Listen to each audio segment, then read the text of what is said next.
Chapter 4, Loneliness. The next day was rainy and dark. Rain fell on the roof of the barn and dripped steadily from the eaves. Rain fell in the barnyard and ran in crooked courses down into the lane where thistles and pigweed grew. Rain spattered against Mrs. Zuckerman's kitchen windows and came gushing out the downspouts. Rain fell on the backs of the sheep as they grazed in the meadow. When the sheep tired of standing in the rain, they walked slowly up the lane and into the fold. Rain upset Wilbur's plans. Wilbur had planned to go out this day and dig a new hole in his yard. He had other plans, too. His plans for the day went something like this. Breakfast at 6:30. Skim milk, crust, medlings, bits of donuts, wheat cakes, and drops of maple syrup sticking to them. Potato skins, leftover custard pudding with raisins, and bits of shredded wheat. Breakfast would be finished at 7. From 7 to 8, Wilbur planned to talk with Templeton, the rat, who lived under his trough. Talking with Templeton was not the most interesting occupation in the world, but it was better than nothing. From 8 to 9, Wilbur planned to take a nap outdoors in the sun. From 9 to 11, he planned to dig a hole, a trench, or possibly find something good to eat buried in the dirt. From 11 to 12, he planned to stand still and watch flies on the boards, watch bees in the clover, and watch swallows in the air. 12 o'clock, lunchtime. Middlings, warm water, apple parings, meat gravy, carrot scrapings, meat scraps, stale hominy, and the wrapper off a package of cheese. Lunch would be over at 1. From 1 to 2, Wilbur planned to sleep. From 2 to 3, he planned to scratch itchy places by rubbing against the fence. From 3 to 4, he planned to stand perfectly still and think of what it was like to be alive and to wait for Fern. At 4 would come supper, skim milk, provender, leftover sandwich from Lurvy's lunchbox, prune skins, a morsel of this, a bit of that, fried potatoes, marmalade drippings, a little more of this, a little more of that, and a piece of baked apple and a scrap of upside-down cake. Wilbur had gone to sleep thinking about these plans. He awoke at 6 and saw the rain, and it seemed as though he couldn't bear it. "I got everything all beautifully planned out, and it has to go and rain," he said. For a while he stood gloomily indoors. Then he walked to the door and looked out. Drops of rain struck his face. His yard was cold and wet. His trough had an inch of rainwater in it. Templeton was nowhere to be seen. "Are you out there, Templeton?" called Wilbur. There was no answer. Suddenly Wilbur felt lonely and friendless. "One day just like another," he groaned. "I'm very young, and I have no real friends here in the barn. It's going to rain all morning and all afternoon, and Fern won't come in such bad weather. Oh, honestly!" And Wilbur was crying again for the second time in 2 days.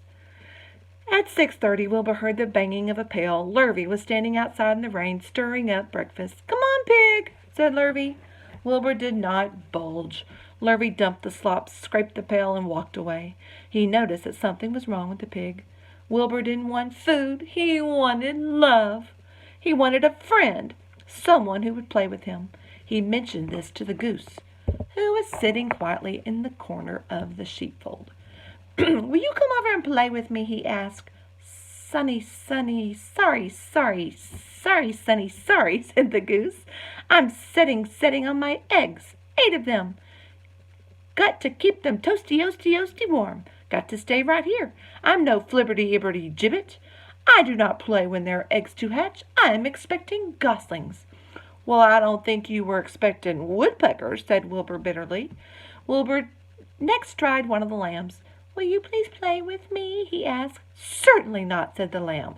"In the first place, I cannot get into your pen, as I am not old enough to jump over the fence. In the second place, I am not interested in pigs. Pigs mean less than nothing to me." "What do you mean, less than nothing?" replied Wilbur. "I don't think there's such a thing as less than nothing. Nothing is absolutely the limit of nothingness. It's the lowest you can go. It's the end of the line. How could something be less than nothing? If there was something that was less than nothing, then nothing would not be nothing. It would be something, even though it's just a very little bit of something. But if nothing is nothing, then nothing is nothing that is less than it is." "Oh, be quiet," said the lamb. "Go play by yourself. I don't play with pigs." Sadly, Wilbur lay down and listened to the rain.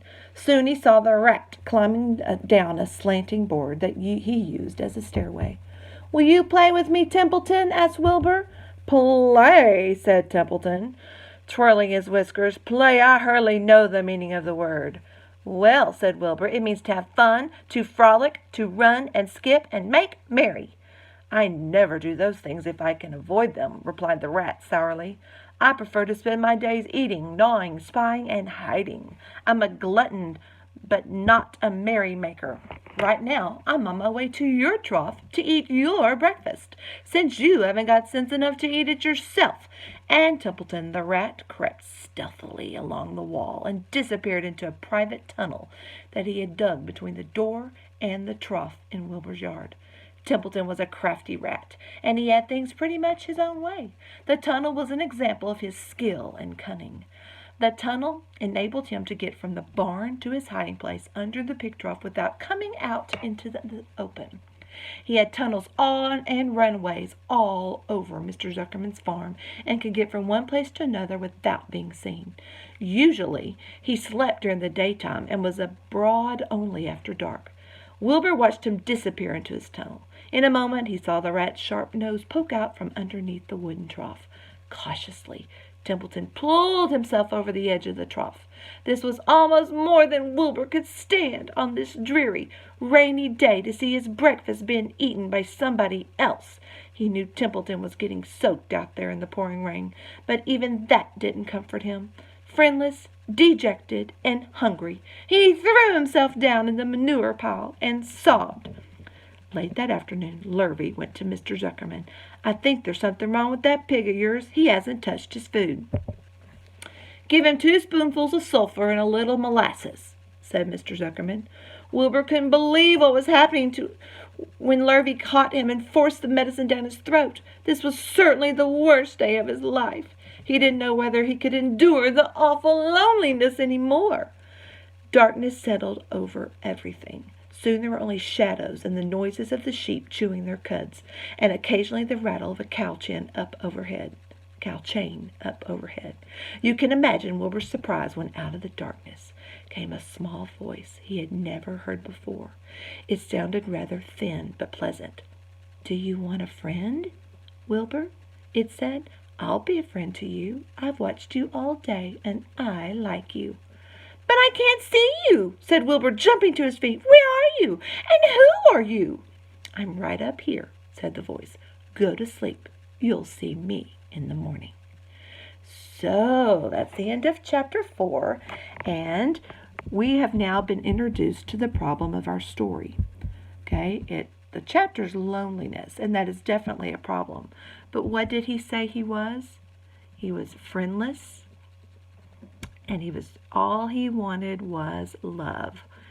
He didn't necessarily want, just to be in the barn. He wanted love from friendship. So this enters the problem of the story. So when we think about our plot line, we have our setting and we have our characters. We've met all the characters so far because we've seen the animals and we've seen the Arables and the Zuckermans and Fern and Avery and now Lurvy.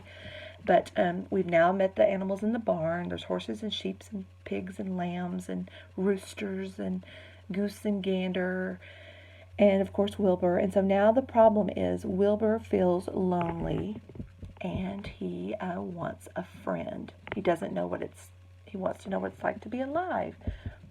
He wants love. Clearly the sheep were not willing and they were not nice to him.